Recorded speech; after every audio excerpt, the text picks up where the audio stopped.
ಯಾತಕ್ಕಾಗಿ ಹೋರಾಟ, ಎಲ್ಲಿಯ ತನಕ ಹೋರಾಟ, ಸ್ವಾಭಿಮಾನ ಚಳುವಳಿಗೆ, ಸ್ವಾಭಿಮಾನ ಚಳುವಳಿಗೆ, ವಿಶ್ವಕ್ಕೆ ಅನ್ನ ನೀಡುವ ಅನ್ನದಾತರಿಗೆ, ರೈತ ಕಾರ್ಮಿಕರಿಗೆ.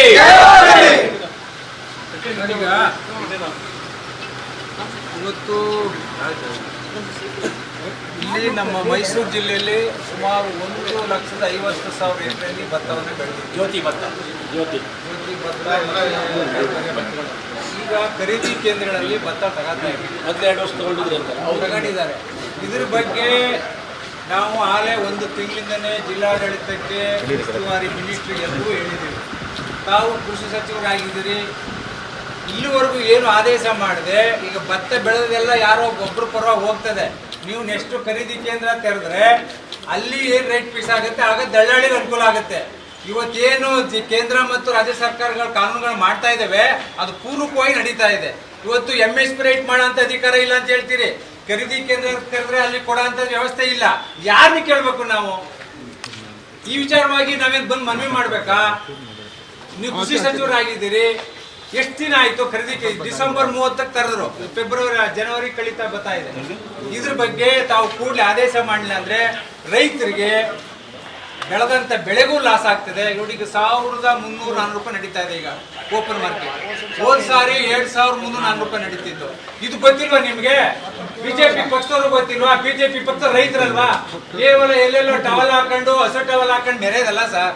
ದಯಮಾಡಿ ಅದ್ರ ಬಗ್ಗೆ ಕಾನೂನು ಕ್ರಮ ತಗೊಳ್ಳಿ. ಇಲ್ಲ ಅಂದ್ರೆ ಇನ್ನು ಮುಂದೆ ನಾವು ಸರ್ಕಾರ ವಿರುದ್ಧ ಮತ್ತೆ ನಿಮ್ಮ ಮಿನಿಸ್ಟ್ರಿ ವಿರುದ್ಧ ಕಂಡಲ್ಲಿ ಗೆರವು ಹಾಕ್ಬೇಕಾಗುತ್ತೆ. ನಾವು ಎಚ್ಚರಿಕೆ ಕೊಡ್ತಾ ಇದ್ದೀವಿ. ಇದು ಯಾವುದೋ ರಾಜಕೀಯ ಬಿಜೆಪಿ ಕಾಂಗ್ರೆಸ್ ರೈತ ಪಕ್ಷ ಇಲ್ಲ. ಅವ್ರೇನು ಊಟ ಮಾಡಲ್ವಾ? ಖರೀದಿಕೆ ಯಾಕೆ ತೆಗೆದಿಲ್ಲ? ಎಲ್ಲ ಮಾತಾಡ್ತೀರಿ, ಡಿಪೆಂಡ್ ಮಾಡ್ಕೊಳ್ತೀರಿ, ನಾವು ಮೋದಿ ಮಾಡಿರೋ ಕಾನೂನು ಸರಿಯಾಗಿದೆ ಅಂತ.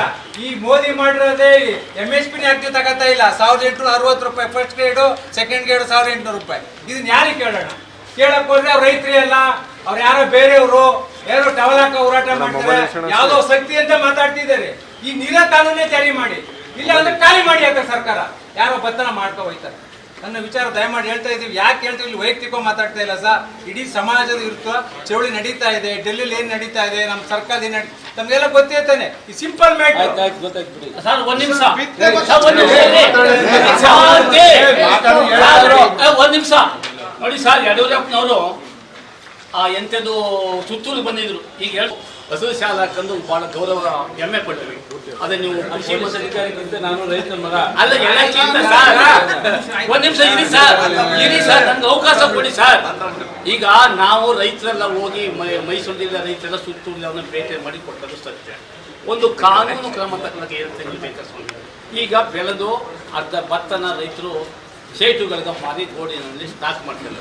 ಇನ್ನು ಬೆಳೆದ ರೈತರು 2,450 ರೂಪಾಯಿ ಇದ್ದ ಜ್ಯೋತಿ ಭತ್ತ ಕೇವಲ 1,350 ರೂಪಾಯಿ ಆದರೆ ಏನಂತೀರಿ? 1 ಕೆಜಿ ಬ್ಲೇಡ್ಗಿದೆ, ಸಿಗರೇಟ್ಗಿದೆ, ಬಣ್ಣಕ್ಕಿದೆ. ಆ ಏಸಿನ ಬಣ್ಣ ಕಾರ್ಖಾನೆ 2 ತಿಂಗಳಾಯ್ತು. ಇನ್ನು ನಮ್ಮ ಸಮಸ್ಯೆ ಬಗೆಹರಿಸಿಲ್ಲ. ಜಿಲ್ಲಾ ಉಸ್ತುವಾರಿ ಮಂತ್ರಿ ಬಂದರು, ಮುಖ್ಯಮಂತ್ರಿ, ಮಾಜಿ ಮುಖ್ಯಮಂತ್ರಿ, ಆ ಭಾಗದ ಶಾಸಕರು ಒಣ ಕ್ಷೇತ್ರದಲ್ಲಿ ಎಲ್ಲರಿಗೂ ಮನವಿ ಕೊಟ್ಟರೆ ನಾವು ಕಸದಂತ ಕಾಣ್ತಾ ಇದ್ದಿಲ್ಲ ಸ್ವಾಮಿ. ನಮ್ಮನ್ನು ನಿಮ್ಮಾಗೆ ಸಮಾನತೆ ಕಡೆ ರೈತರ ಮಕ್ಕಳೇ, ತಾವೊಬ್ಬ ರೈತರ ಮಗನಾಗಿ ನೋಡಿ ಸರ್. ಅದು ಕೃಷಿ ಮಂತ್ರಿ ಆಗಿದ್ದೀನಿ, ಭಾಳ ಹೆಮ್ಮೆ ಪಡೋಣ. ನಿಮ್ಗೆ ಜೈ ಜವಾನ್ ಜೈ ಕಿಸಾನ್ ಎಲ್ಲರೂ ಗೊತ್ತಿದೆ. ಏನಂತೀರಾ? ಈಗ ಏನಾದ್ರು ಒಂದು ಮಾತು ಕೊಡಿ ಸರ್. ನಾಳೆಯಿಂದ ತಗೊಳಕ್ಕೆ ಸಿದ್ದಪ್ಪ ಒಂದು ನಿಮಿಷ ಈಗ ಮಾತು ಕೊಡಿ. ನನಗೆ ಇವತ್ತೇ ಗಮನಕ್ಕೆ ಬಂತು, ಮೀಟಿಂಗಲ್ಲಿ ಕೂಡ ಬಂತು. ಕೇಳಿದೆ, ಇನ್ನು ಮೊದಲು 2 ವರ್ಷ ತಗೊಂಡಿದ್ರು, ಆಮೇಲೆ ತಗೊಂಡಿಲ್ಲ ಅಂತ. ಯಾಕೆಂದರೆ ಕುಚ್ಚುಗ್ಲಕ್ಕಿ ಮೊದಲೇ ಕೇರಳಕ್ಕೆ ಹೋಗ್ತಿತ್ತು, ಇದು ಮಾಡ್ತಿದ್ರು. ನಾನು ಹೇಳಿದೆ ಕುಚ್ಚುಗ್ಲಕ್ಕಿ ಮತ್ತು ಸೌತ್ ಕೇಂದ್ರದಲ್ಲಿ ಯೂಸ್ ಮಾಡ್ತಾರೆ, MSPಯಲ್ಲಿ ಎಲ್ಲರೂ ಕೊಡೋಕ್ಕೆ ಬರ್ತದೆ ಅಂತ. ನಾನು ಆಯ್ತು ಅದ್ರ ಬಗ್ಗೆ ಚರ್ಚೆ ಮಾಡೋದು ನೋಟ್ ಮಾಡ್ಕೊಂಡಿದ್ದೆ. ನೀವು ಕೊಟ್ಟರೆ ಒಳ್ಳೆಯದು. ಇವತ್ತೇ ಬಂದಿರೋದು ಇದು. ನಾವು APMC ಸಚಿವರ ಹತ್ರ ಮಾತಾಡಬೇಕು, ಮತ್ತು ಆಹಾರ ಮಂತ್ರಿಗಳು ಅವ್ರ ಹತ್ರ ನಾನು ಚರ್ಚೆ ಮಾಡ್ತೀನಿ ಕೂಡಲೇ ಇದ್ರ ಬಗ್ಗೆ. ಮತ್ತು ನಾವು ಸಬ್ ಕಮಿಟಿಯಲ್ಲಿ ನಾನು ಕೂಡ ಒಬ್ಬ ಮೆಂಬರ್ ಇದ್ದೀವಿ. ಇದ್ರ ಬಗ್ಗೆ ಖಂಡಿತ ನಾವು ಚರ್ಚೆ ಮಾಡಿ. ಎಲ್ಲ ಸಬ್ ಮಿಟಿಗಳಿಗಿಂತೀವಿ ಯಡಿಯೂರಪ್ಪನವರೇ ಸುಪ್ರೀಮು. ದಯಮಾಡಿ ಅವರು ರೈತ ಅಲ್ಲಿ ಆಗಿಲ್ಲ ಅಂದ್ರೆ ಯಡಿಯೂರಪ್ಪ ಹತ್ರ ಹೋಗ್ತೀವಿ.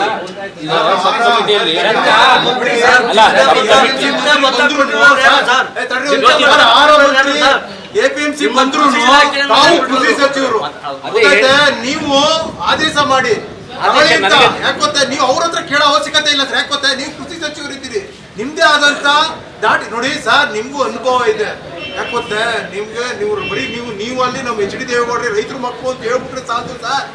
ರೈತರ ಕಷ್ಟದಲ್ಲಿ ನಿಮ್ಗೆ ಅನುಭವ ಇದೆ, ಕಷ್ಟಗಳಿದೆ, ಅವ್ರ ಸ್ಪಂದಿಸಿ ನೀವು ಒಳ್ಳೇದಾಗುತ್ತೆ ಸರ್. ಪ್ಲೀಸ್ ಈಗ ಒಂದು ಸರ್ ಪ್ಲೀಸ್ ನೋಡಪ್ಪ, ನಾವು ಗೊತ್ತಾಯ್ತು ನೀವು ಇನ್ನು ಸರ್ ಯಾವ ಕಾಲದಲ್ಲಿ ಭತ್ತ ನಾಟಿ ಮಾಡ್ತಾರೆ, ಸುಗ್ಗಿ ಯಾವಾಗ ಆಗುತ್ತೆ, ಇನ್ನೂ ಸರ್ಕಾರಕ್ಕೆ ಸಾಮಾನ್ಯ ಜ್ಞಾನ ಇಲ್ಲ ಅಂತ ಹೇಳಿ ನೀವು ಇನ್ನೂ ಅವ್ರ ಜೊತೆಲ್ಲ ಮಾತಾಡ್ತೀವಿ. ರಕ್ಷಣೆ ಮಾಡೋರು ಯಾರು ಸರ್? ಸರ್ಕಾರ ಅಂತ ಯಾರು ಅಂತ ತಿಳ್ಕೊಂಡಿದ್ದೀರಿ? ಜಿಲ್ಲಾಡಳಿತ ಕೇಳಿದ್ರೆ ಸರ್ಕಾರ ಆದೇಶ ಮಾಡ್ಬೇಕು ಅಂತಾರೆ, ಭತ್ತ ತಗೊಳಕ್ ಆಗಲ್ಲ ಅಂತಾರೆ. ಯಾರಿಗೆ ಕೇಳೋಣ? ಇದು ಅಕ್ಷಮ್ಯ ಅಪರಾಧ. ನಿಜವಾಗಿ ನಿಮ್ ಜವಾಬ್ದಾರಿ ಇದ್ರೆ ಸರ್ಕಾರ ಮಾಡಿ ಹೋಗಿ ತೊಲಗಿ ತೆಗೆಲ್ಲ ಅಷ್ಟೇ.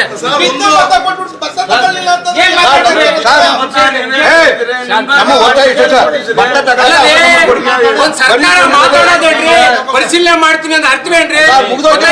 ಪೇಪರ್ ಏನ್ ಹೆಸರು ಹೇಳಿ ಸರ್. ನಾನು ಹೇಳ್ತೀನಿ, ಇಲ್ಲ ಒಂದೊಂದು ಇಲಾಖೆಗೆ ಒಂದೊಂದು ಜವಾಬ್ದಾರಿ. ಆಯ್ತು ಸರ್, ಹಂಗೆಲ್ಲ ಮಾತಾಡ್ಬಾರ್ದು. ಯಾಕೆ ಮಾತಾಡ್ಬಾರ್ದು ಸರ್? ಅಲ್ಲ ರೀ, ನೀವು ಮಿನಿಸ್ಟರ್ ಆಗಿದ್ದೀರಿ, ನೀವು ಕರೆದು ಮಾತಾಡಿ ಕಾರ್ಯಕ್ರಮ ಹೇಳ್ತಾ ಇದ್ದೀರಿ.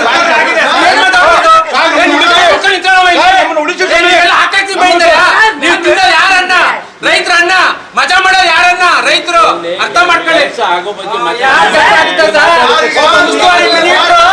50 ದಿನ ಆಯ್ತು, 50 ದಿನ ಯೋಗ್ಯತೆ ಇದೆ ಮಿನಿಸ್ಟರ್ಗೆ. ಅದ್ ಬಂದು ಏನಂತ ಕೇಳುವಂತ ಯೋಗ್ಯತೆ ಇಲ್ಲ. ಏನ್ ಮಾತಾಡ್ತೀರಿ? ದಯಮಾಡಿ ಅರ್ಥ ಮಾಡ್ಕೊಂಡು ರಾಜಕೀಯ ಮಾಡಿ, ಆಡಳಿತ ಮಾಡಿ. ಸುಮ್ಮನೆ ಇಲ್ಲ ಯಾಕೆ ಮಾತಾಡ್ತೀರಿ? ರಾಜಕೀಯ ಆಗ್ಬೇಕು ಸರ್ಕಾರ